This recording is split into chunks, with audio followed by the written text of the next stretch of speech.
बर सग़ीर में रहने वाले तमाम ख़वातीन व हज़रात अस्सलाम वालेकुम। ईद उल अज़हा बरोज़ हफ्ता 1 अगस्त को होगी और 29 को चाँद नज़र नहीं आएगा।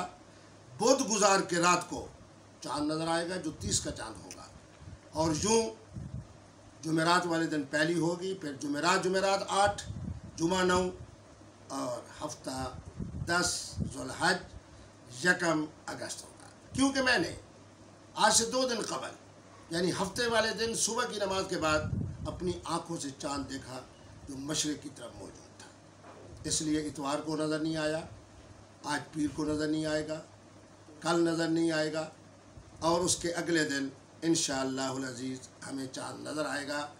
जो सूरज आगे जा रहा होगा, चाँद पीछे आ रहा होगा, 1 घंटा और 5 मिनट का वक्फ़ा होगा। इसलिए मैं तमाम बर सग़ीर के मुसलमानों को पेशगी ये खुशखबरी सुना रहा हूँ कि इंशाअल्लाहुल अज़ीज़ ईद उल अज़हा बरोज़ हफ्ता 1 अगस्त को होगी। रात मेरी बात हुई मोहतरम फ़ुआद चौधरी साहब से, मैंने उनसे यही बात कही कि आप कह रहे हैं कि 31 को तो मुमकिन ही नहीं, मंगल वाले दिन शाम को तो चाँद नज़र ही नहीं आएगा। उन्होंने मेरी बात बड़ी तवज्जो से सुनी और उन्होंने मुझसे वादा किया कि इस शोबे के जितने माहिरीन हैं मैं उनसे रब्ता करता हूँ, आप ऐलान करें, हम आपकी तायीद करेंगे और आज शाम तक उनकी तरफ से भी रिपोर्ट आ जाएगी कि 29 को चाँद नज़र नहीं आएगा।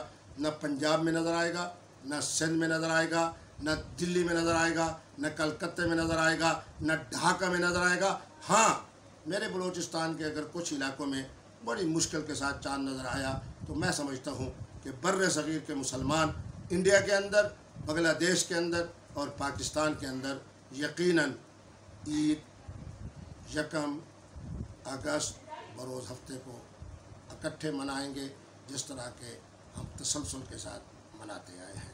अस्सलाम।